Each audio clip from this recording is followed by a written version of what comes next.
my son was sitting at the breakfast table. Drew was sitting at the breakfast table. We always have fun conversations at breakfast. A lot of them I can't share here, but they're for good laughs. Any Facebook friends know what I'm talking about. All right, we're talking about going to visit other people and sharing God's love. And while he was eating toast. He has a different diet than anyone else in our house. We're eating eggs, he's eating toast. That's it. With butter. He's a butter side up person. Dr. Seuss people. Well, he's eating his toast.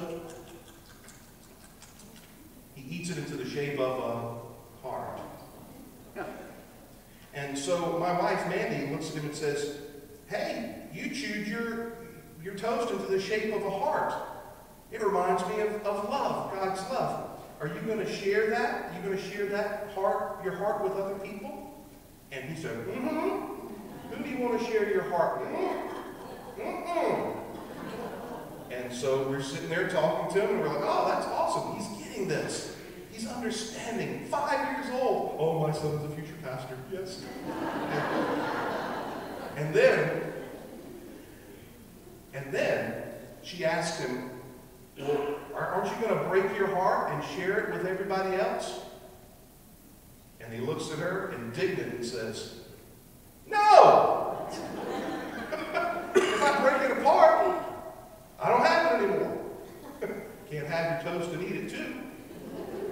This is one of the good news about this type of love, agape love, that God gives us. God gives us God's self, God's heart, God's very being, and doesn't say, "Here, happy Valentine's." No, God chooses to be broken and torn apart for the world, for people that are like us and people that are not like us, people we love and people we can't stand, for inanimate objects, for mountain ranges, for the world, for the whole world. And God gives us his brokenness. God comes to us and shares God's self with us today. So what do we do? It says in there at the end, it says those who do truth. How do we do truth? We come into the light. How do we do truth? How do we experience this love today? Remember I said, we're the problem. We receive. We receive and we share. Maybe that's the bigger problem that John is pointing to in John's gospel. Remember, who is it that's coming to visit him? Nicodemus. And Nicodemus isn't a guy with a funny name in the New Testament. Nicodemus is a religious person. The church is coming to visit God. And they're coming by night.